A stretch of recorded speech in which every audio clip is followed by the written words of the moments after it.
Good afternoon, everybody, and thank you for joining us this afternoon. My name's Heidi Buckingham. I'm a sales and distribution consultant here at Zurich, and today we've got a webinar on the current landscape affecting motor insurance. Today our presenters are Jason Ellis and David Smith, who are both from our SME Centre of Excellence. Jason's a portfolio manager and David's a trading underwriter, and we also have Adam Canton joining us from Zurich Resilient Solutions, and he's a senior risk consultant, so we'll have both an underwriting view and a risk point of view today. Just to remind you, the call is going to be recorded, and I'll send out a copy of the recording to all attendees after the call, along with a copy of the slides. I'll also send out a link to a feedback form. We'd be really grateful if you could fill that feedback form in, particularly to give us ideas on topics you'd like us to cover in future webinars. All attendees are on listen-only mode at the moment, but if you have any questions throughout the course of the webinar, feel free to pop them in the chat. I'll change the settings at the end, so if you do want to come off mute and ask a question, you'll be able to, or you can just use the chat at the end as well. And with that, I will hand over to Jason and David to get started. Thanks a lot, Heidi. Yeah, great. Welcome everyone. Today we'd like to talk to you about three topics. Claims inflation, what's happening in the electric vehicle arena, so updates on electric vehicles, and also Zurich risk management. If you want to pop over the slide, thanks, Heidi. And in terms, sorry, one more. In terms of what we hope you get out of the session, so understanding of the key factors impacting motor pricing, in particular with a focus on inflation, understanding the importance of electric vehicle cover, and our recently launched SME fleet proposition, and an understanding of the risk management services provided by Zurich Resilient Solutions. Just before we jump into the claims inflation section, if you could flick over one more, thanks, Heidi. Just an important kind of context for the market. So this is the Google mobility trends data, and there's lots of these sort of indexes out. So you got the likes of TomTom, Apple, and essentially for users that have opted into location history, they track the number of visits and duration of visits to certain sites. So here we've got two particular categories of transition, which is transit stations, so the likes of bus station, visits to bus stops, train stations, and also workplace travel. So you can see on the left-hand side of the chart, there was a lot less travel during the pandemic around both of those. And really that's reduced, but not quite back to previous levels. And the significance of this is traffic's been low. We've seen lower number of accidents, lower number of claims in terms of frequency as well. And this has suppressed some of the trends that we've seen on damage inflation. So customers have seen lower premiums because of the frequency reductions. And as we get back to normal levels, we start to see that trends in mobility are changing over time, but also the inflation component is coming through stronger because it's not been offset by these reductions. So looking to the future, there's a push for public transport, sustainability, autonomous, connected electric vehicles, shifts in mobility for customer preferences and workplace preferences. So the likes of the working from home movement, and the future almost certainly holds a different pattern of mobility for people going forward. Moving into claims inflation. So claims inflation, sorry, over the page. Claims inflation isn't new, and damage inflation damage inflation has been something that's been seen for several years in the high single-digit figures. So what we're seeing in terms of claims inflation is really recent events have simply accelerated inflationary pressures in certain areas. And if we go forward one more, thanks, Heidi. I mentioned earlier that some of the pandemic trends have counterbalanced inflationary pressures. So we're seeing in the region of 5 to 10% claims inflation. It varies by peril, so whether it's own damage type inflation, damage to your vehicle, or third party, but in the region of 5 to 10%. And as I say, some of that's been masked previously where frequencies have been extremely low, and so price reductions could come through off the back of that. As they're easing, there's more pressure on inflation, and we'll talk through some of these factors, so parts and materials, labour costs, vehicle technology, the vehicle market, and higher costs over the next few slides. Thanks, Heidi. So in terms of parts, materials, and labour, we've got the kind of key drivers over on the left-hand side, so pandemic, Brexit, war on Ukraine, and in terms of the rising cost of fuel, many businesses have been closed during the pandemic. The demand for fuel collapsed, and as life returns to normal, suppliers are struggling to meet demand. In addition, the EU and UK are also set to phase out Russian oil by the end of the year. So that's having an impact on the distribution network and the cost to distribute. In terms of utilities, use the example of gas. It's a hot topic everywhere and probably hitting everyone's pockets personally. So gas demand has increased significantly following the pandemic. The war on Ukraine's further compounded that. And while the UK only gets sort of less than 5% of its gas from Russia, there's sanctions that are placing additional demand on alternative suppliers, and that's affecting the gas market in the UK as well. Labour rates. So our labour rates have broadly tracked in line with inflation for the past 5 years. But what we're seeing at the moment, many people and skilled labourers across sort of the labour industry, or many industries, sorry, sort of exploring different options, what they can do, whether they are comfortable with the career direction or if there's something else they want to explore. So seeing shortages in labour, and that's leading to higher pay to attract skilled workers, essentially. And the second part to labour is we're seeing increased sophistication around the complexity of vehicles. And so it's not just a higher cost of parts, but it's also more labour involved to get the vehicle back on the road due to the complexity of the vehicles. We've got customs, so there's new arrangements that businesses need to comply with. That's adding cost into the supply chain and increasing the cost of doing business. And supply of materials. I'll go into this in a little bit more detail on the following slide. But there's increased demand and distribution challenges that are causing increases there. And freight I've already discussed. So all of these are leading to increased costs of doing business, and that in turn is leading to parts, material, and labour inflation because businesses essentially need to charge more. Thank you, Heidi. In terms of parts and materials in particular, so raw materials contribute to about 47% of the cost of an average vehicle. So a lot of the cost is reflected in these sort of materials.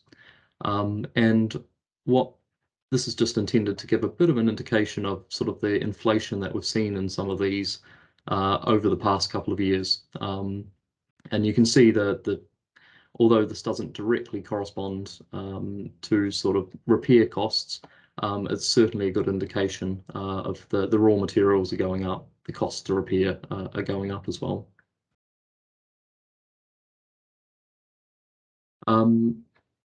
Thanks, Heidi. Now, ADAS. So ADAS is the acronym for Advanced Driver Assistance Solutions. So that sort of encompasses all the technology that goes into vehicles. And we've seen a massive growth in this market, and that's an excellent thing, although it comes with a cost. often it's to support critical safety functions and systems on the vehicles, to ensure that essentially the less intervention, I guess, by the driver and the more autonomous bits that can happen, the safer the vehicles can get to a degree. So the Society of Automotive Engineers predicts that 85% of all vehicles will have ADAS by 2025. And you've probably seen this in lots of vehicles as well. It's already here. Lots of these bits around the ring you would have already heard of, seen in vehicles, and it's only going to become more prominent. So these technologies are a welcome addition because it's going to lead to fewer accidents, safer vehicles, less people getting injured, but they are expensive, and that is leading to inflation, particularly for own damage, so where the damage to vehicles and the cost to replace. You've also got the cost to recalibrate as well on top of that.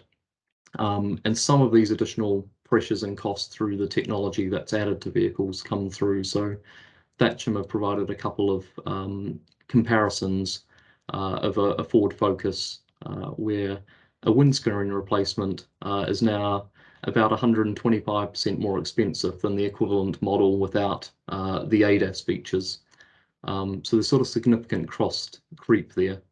Another example they provided was a Volkswagen Golf, where that's now 80% more expensive to replace the windscreen compared to the non-ADAS equivalent. So yeah, it's really putting a lot of pressure on costs in terms of the inflation that we're seeing come through for damage. Thanks, Heidi. In terms of vehicle values, so vehicle values are important because the cost to repair a vehicle and replace a vehicle is directly linked to the market price. So this is the Auto Trader Price Index. Again, similar to the mobility data, there's a number of these indexes out there. Auto Trader, if we just ignore the bars for a sec, the price red line, you'll see in 2020 to 2022 has risen near 30%. So we're seeing a 30% inflation year on year on the vehicle prices. Sorry, not year on year, over that time period. And this has come about because there's reduced availability for new vehicles, and largely due to semiconductors. So automotive's a small player in the semiconductor market. And when production lines slowed during the pandemic, other larger customers, mobile phone providers, gaming, entertainment, that sort of thing, stepped in to absorb the capacity that was released by automotive. And automotive, in terms of semiconductors, are relatively small. They have a relatively small demand compared to the likes of Apple with their mobile phone chips and that sort of thing. So where this demand was absorbed, the automotive industry has struggled to get that demand back because they're at the back of the queue, essentially. So we've seen that there's a lack of new vehicles in the market, and Auto Trader estimate around 1.5 million new vehicle sales have been lost over the past 2 years. The other aspect to this is demand for the other products has actually increased. So the likes of handheld gaming, mobile phones over the pandemic have all seen growth, and this has put additional demand in the semiconductor industry there. The last factor on vehicle values is there's an increase in used car buying activity from what's termed accidental savers. So people over the COVID period who have actually come out ahead because they've had reduced costs where they haven't been able to go out, get meals, go to the pub, whatever it might be, and they've found themselves sort of accidentally saving money, if you like.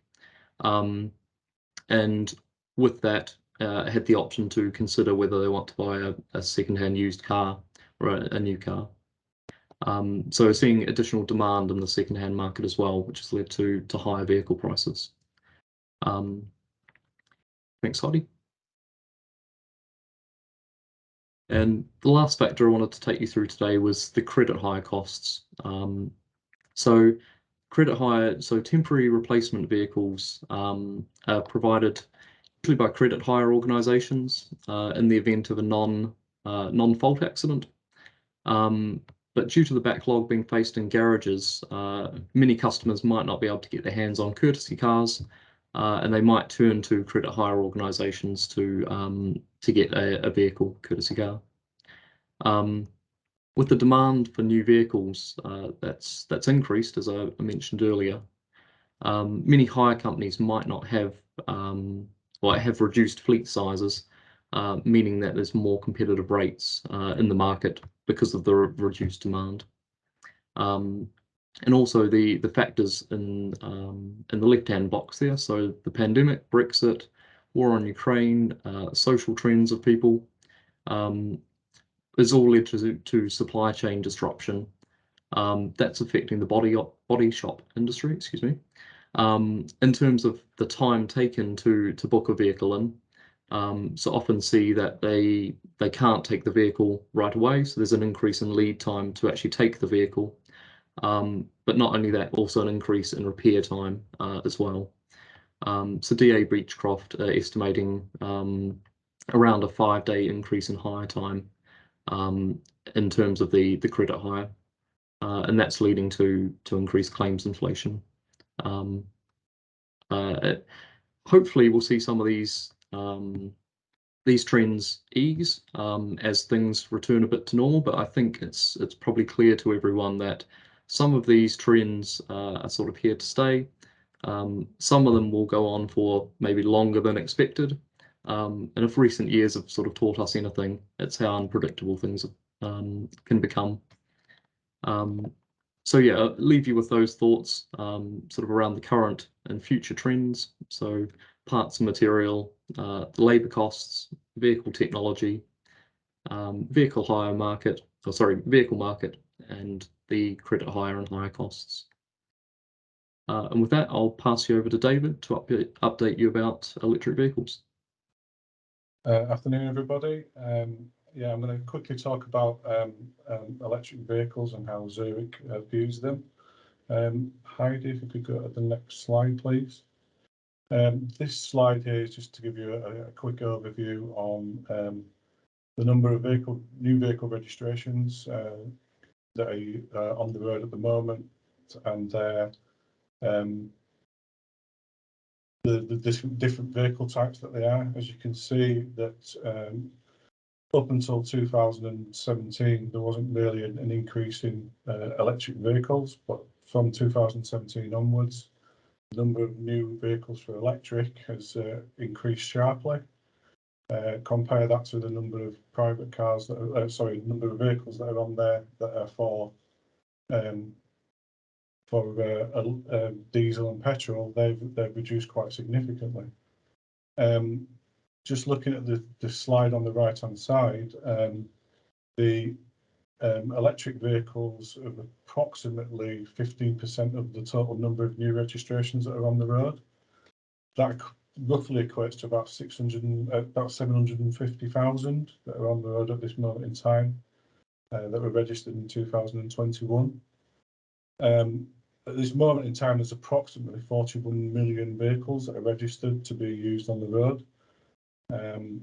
So as you can see, that the electric vehicle market is increasing year upon year, and as Jason said about the cost of fuel and everything else and the crises in the world, that these figures are going to go up and up. Can you give me the next slide, please, Heidi? So yeah, just talking about the new car registrations in 2021, there was compared to 2020, diesel reduced by 36%, petrol reduced by 10%, hybrid electric vehicles went up by 57%, plug-in hybrid electric vehicles increased by 70%, and battery electric vehicles increased by 76%. If you look at the average compared to 5-year percentage compared to 2016, you can see that the petrol has reduced by 32%, diesel's reduced by 85%, and the massive increases that are on the other side of the electric vehicles, where it's the hybrid electric have increased by over 400%, petrol hybrid vehicles have increased by over 300%, and the battery operated electric vehicles have increased quite considerably by over 1,700%. The top 5 most popular vehicles that are on the road that are electric at this moment in time are Tesla Model 3, which last year they sold approximately 35,000 units. The Kia Niro, which is in second place, but selling around 15,000. The BMW 3 Series sold approximately 11,000. Volkswagen ID3 was around about 8,500, and the Nissan Leaf was around 6,000. Next slide, please, Heidi. So with that in line, Zurich launched on the SME product on the 28th of April a new proposition. So effectively, we changed our policy wording to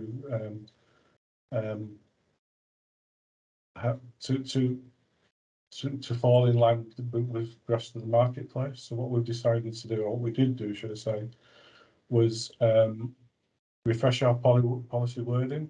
So under our vehicle definition, it's now been specifically amended to include electric vehicles. We've also decided, or also changed it so that the cover for accessories has been extended to include charging points, adapters that are provided with the electric vehicle by the manufacturer, and home installed charging points. In line with that, they'll be covered under the policy for the damage to the battery, and that any payment can be made to the owner of the vehicle's battery, whether it's hired or leased. Because the battery sometimes is leased to you by the vehicle provider. The cover also includes damage to the battery if this is caused by an electricity surge, which has caused damage to the battery only and not just the vehicle. And cover now includes liability that arises out of an incident caused or in connection with the charging of an electric vehicle.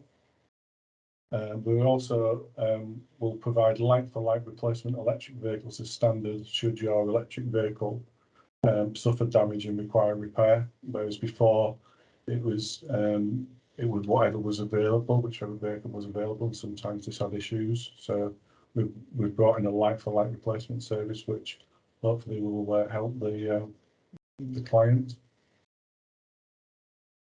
And I think that's it from there. I'll pass it over to Adam now.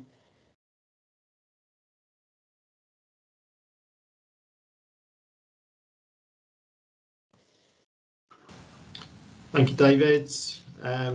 Next slide, please, Heidi.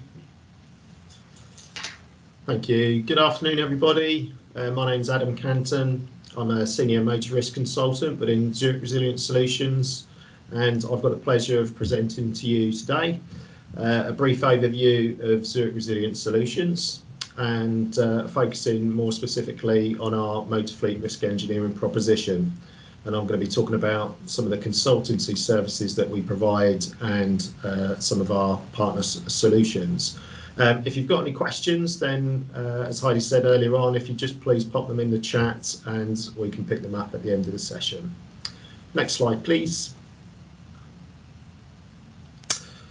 So Zurich Resilient Solutions, which I'm now going to refer to as ZRS, services beyond risk transfer. This was established in 2021.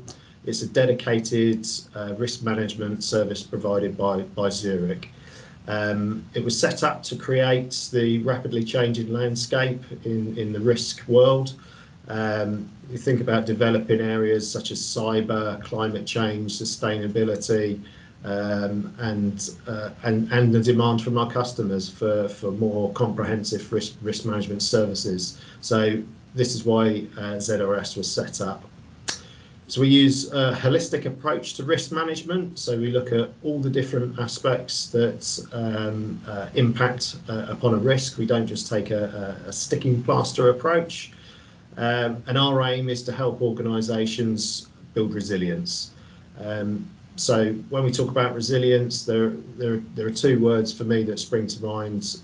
Prevention. We want to, as far as reasonably possible, prevent incidents from occurring in the first place. But when those incidents do arise, then my favourite word, bounce back ability, that's what we want our organisations to be able to do. It's how quickly they can respond, what can we do to upfront to help them bounce back as soon as they can. So historically, a lot of our work within what was risk engineering was focused purely on underwriter assurance activities. But this new evolution in our way of working has meant that we can now concentrate on more consultancy type activities, working directly with insured and non-insured parties, and also on behalf of what we call strategic partners, and that could include other insurers, other brokers, or any other service organisation. If you could just click one more, please, Heidi. Thank you. So how do we do this? Well, we want to provide organisations with genuine, valuable insights into specific issues that they're facing. We want to provide solutions that are based on our extensive business knowledge and knowledge of the customer organisations, our own analyses that we're able to perform, and our unrivaled access to data through all of the risk work that we've done for many years across lots of customer organisations. And essentially we want to put organisations in a position to be able to preempt their needs and equip them with what they need to tackle challenges before they can develop. We have about 800 risk engineers and specialists globally, and about 120 of those are based in the UK, and this number's growing all the time as our offering develops. Our services cover a broad range of risks, including property, liabilities, motor, which I'll go on to talk more about in a moment, cyber, health and well-being, enterprise risk, supply chain, climate change and sustainability. So a huge range of risks there, which is growing all the time too. We also have a range of digital solutions. Some of those you might be familiar with, Zurich Risk Advisor, as well as a suite of training services too. Okay, next slide please, Heidi. So what do our customers say about us? I'm not going to go through each of these in turn, but I did want to focus on the first one in particular, because there's a couple of points there that I think are worth highlighting. So in this particular example, Zurich has demonstrated long-term partnership. It takes a holistic approach towards the customer, not product silo thinking. So the key parts of that to me are the phrases long-term partnership. So Zurich likes to build long-term relationships with our customers, with our clients, with our partners, to get a deep understanding of their needs. We're in this for the long haul, working together.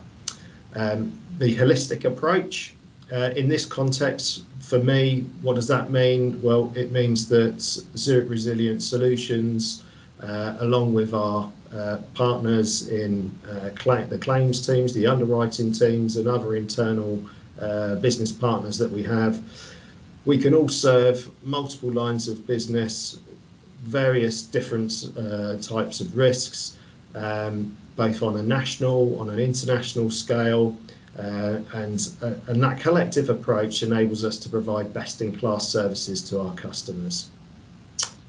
Next slide, please. Okay, so that was a really brief overview of ZRS. So now I'm going to move on to talk about the motor proposition in a bit more detail. So Heidi, if you wouldn't mind just advancing once more, please. Don't attempt to read this. This is just a copy and paste of our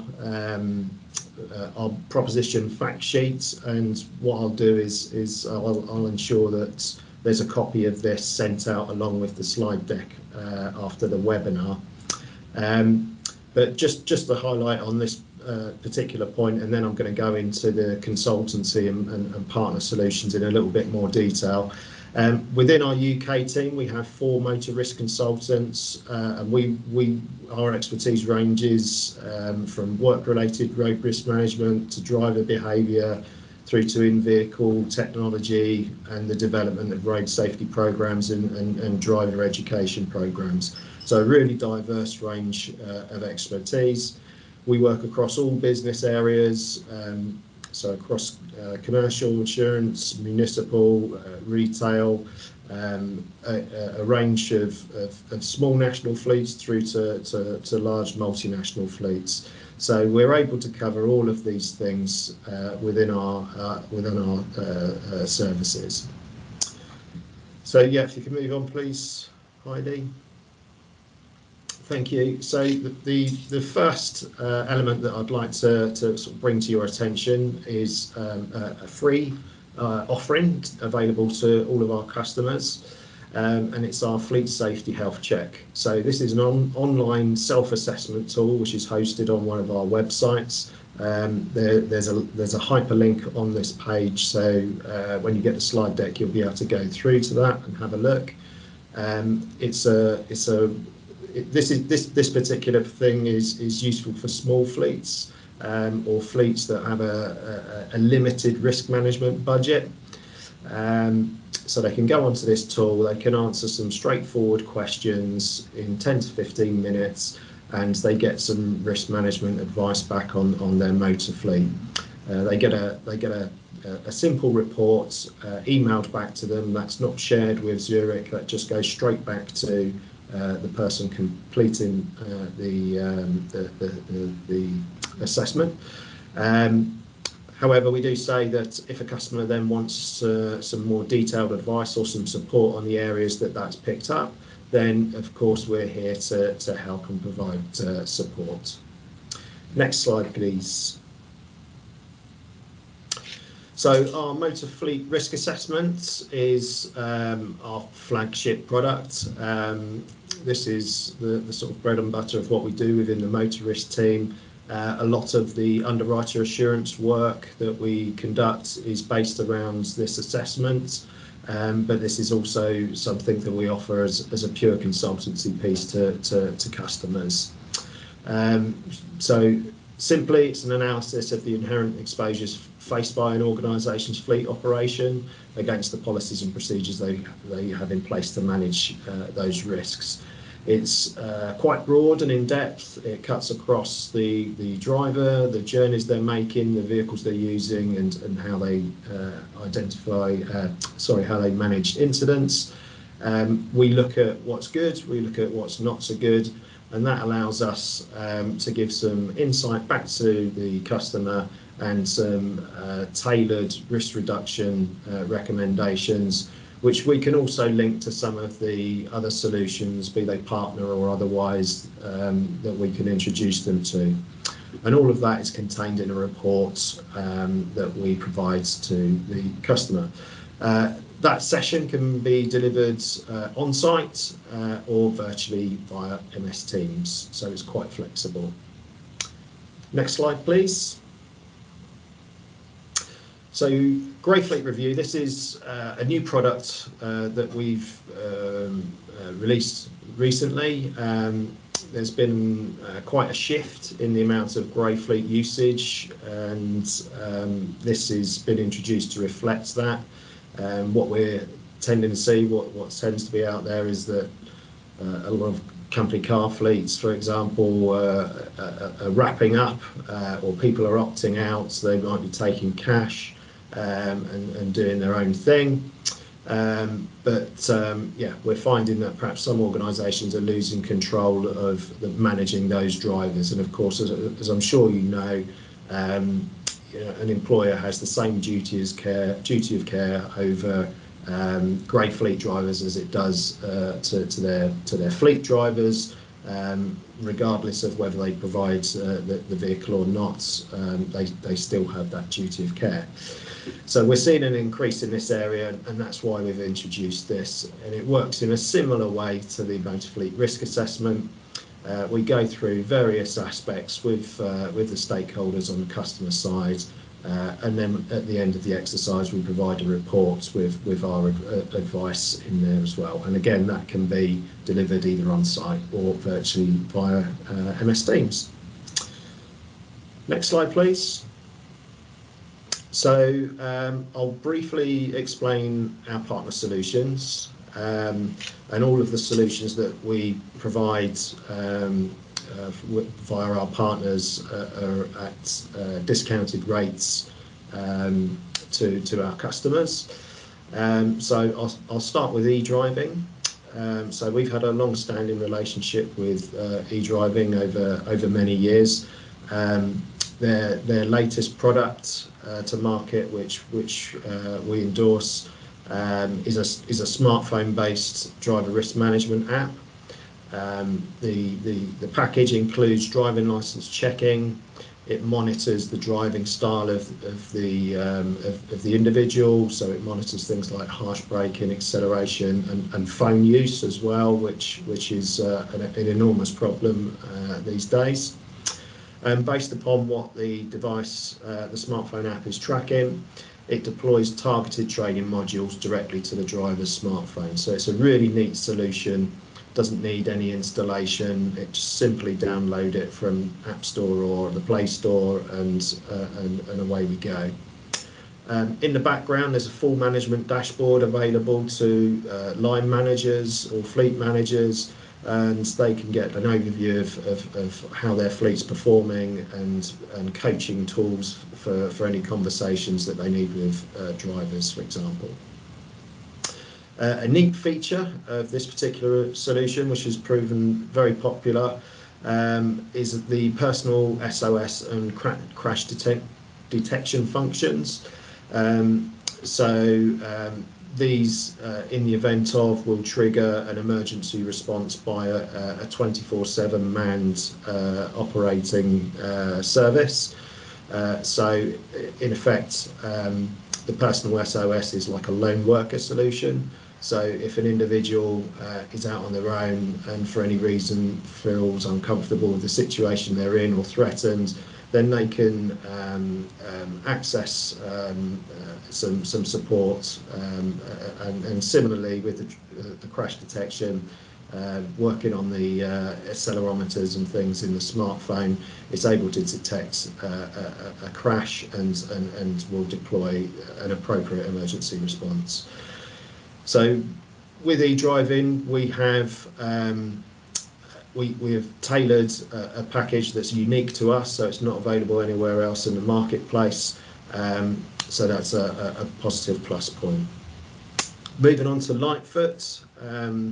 So Lightfoot provides a slightly different solution to driver risk management.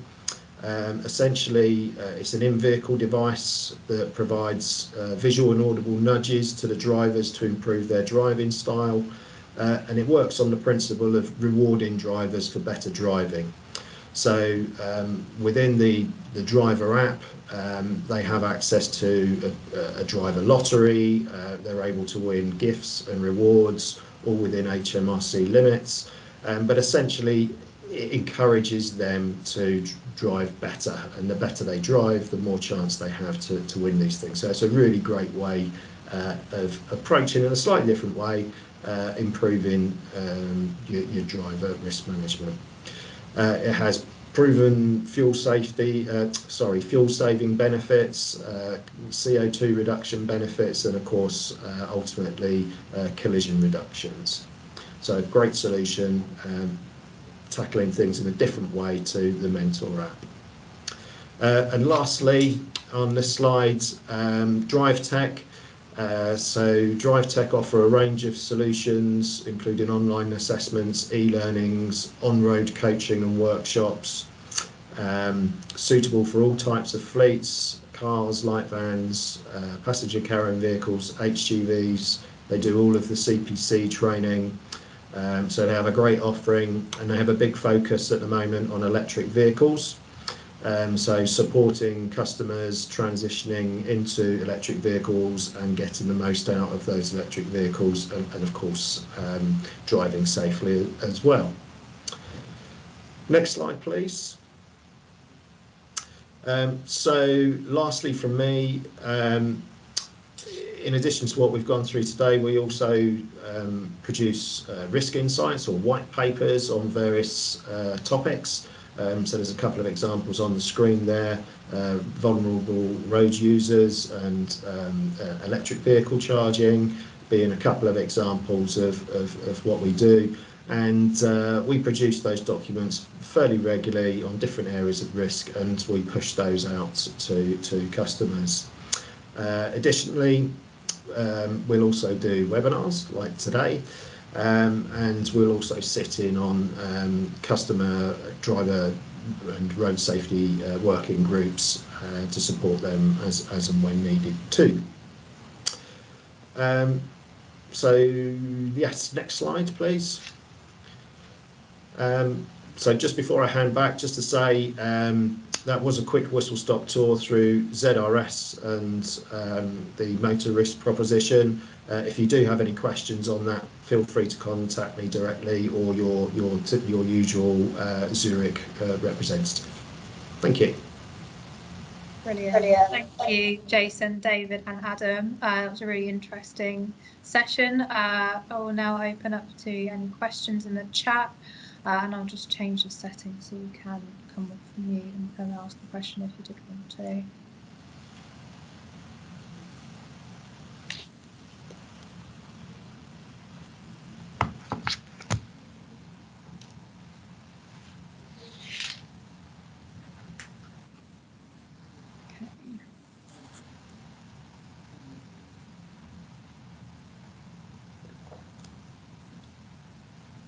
Perfect. Right, I've got a question from Andrew. It's common practice for property insurers to exclude or restrict cover for fire damage caused to or by unattended charging of forklift trucks. Do you see the motor market heading in this direction?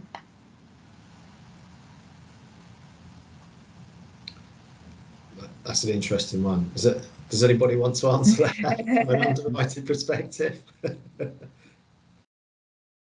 I don't think we'd specifically had that one on the forefront of our minds to exclude certainly anything in the near future. I assume it reflects electric forklifts in particular. We do offer plant cover through our fleet proposition, but in terms of the fire risk from electric forklifts, I don't think we've seen anything significant coming through, despite kind of the risk to property and fire damage. Thanks, Jason. So no immediate plans, certainly from Zurich's perspective, but potentially the motor market could head that direction if it becomes more prevalent. Brilliant, thank you. Another question from Richard. Do you think that vehicles in future could have similar technology to trains which have TPWS, whereby vehicle brakes could be applied automatically if a driver doesn't do so on the approach to a red traffic signal? So autonomous braking is already in vehicles, and I believe the likes of Tesla are starting to read the signs as well. Whether that extends to the likes of traffic lights, I can certainly see that becoming the future as well if drivers aren't reacting in time to stop those sort of collisions at intersections. So that would be a big benefit. I think the key is in the technology though. So the technology needs to get there to be reliable, to essentially not have any faults at all. So we're not quite there yet. but I certainly do see the market moving that direction. Yeah, just to build on that, yeah, I completely agree. And in addition to the autonomous braking, as vehicles become more connected, more autonomous driving capability, you think about HGVs platooning down trunk roads. I think that's probably a given. I think it's some way off though, yeah, isn't it? Yeah, I think we're not there today, but yeah, some point in the future. Thank you. Any other questions?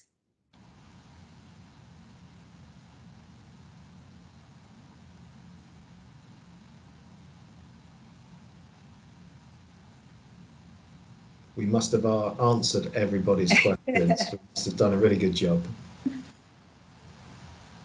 Oh, we've had one from Jeff. Any feedback anecdotally or otherwise following the highway code refresh regarding the hierarchy of road users?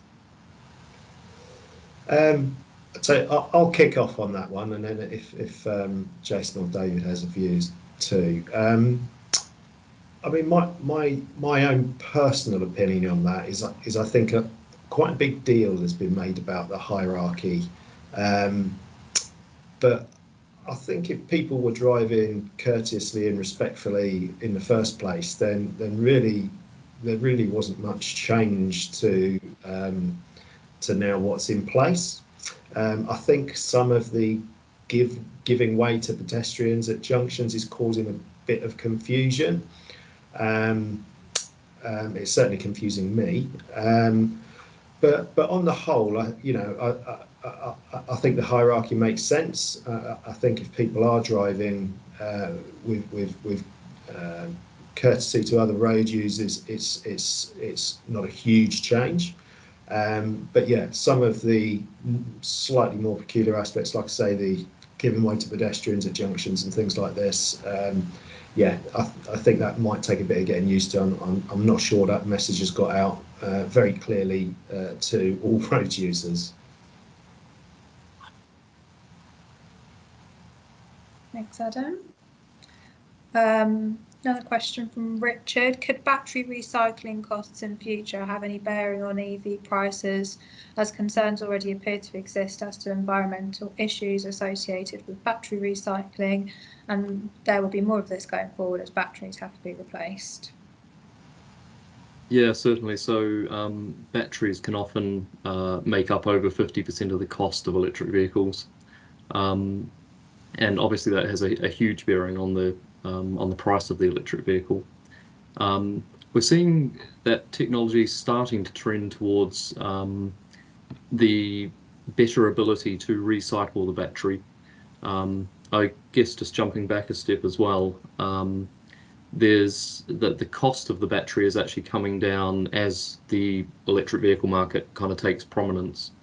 So we're seeing cheaper batteries with more production, and at the same time we are seeing better ability to recycle the battery. I'm not going to state the percentage because I can't remember, but there was a high percentage in one of the articles that I read, certainly of recently, that the components of the battery can be recycled. So I think as the electric vehicle market grows, certainly the need to recycle batteries is going to just become bigger and bigger. Otherwise, I mean, the environment's going to have a huge problem. So the cost hopefully will come down as a result of that. It will depend obviously on the process, which I'm certainly not familiar with. But yeah, you've sort of got two presses acting in both directions. As more and more electric vehicles come onto the market, would expect that the cost does come down, and certainly that challenge needs to be overcome as well. Just to add something to that, a slightly different point.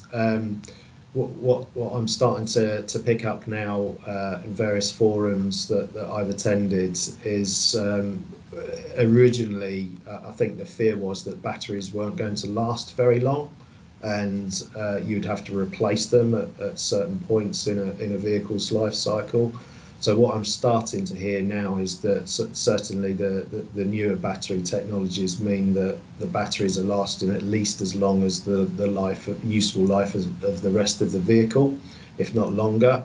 So so ultimately, those batteries will have to be recycled, but perhaps they won't have to be replaced as often as perhaps first feared, which would be good. Thank you. Any other questions?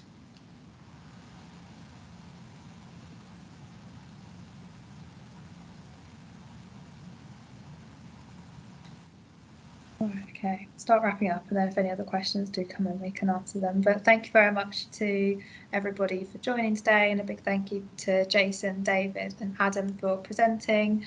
As I said, I'll send out a copy of the slides and the recording and any other supporting information.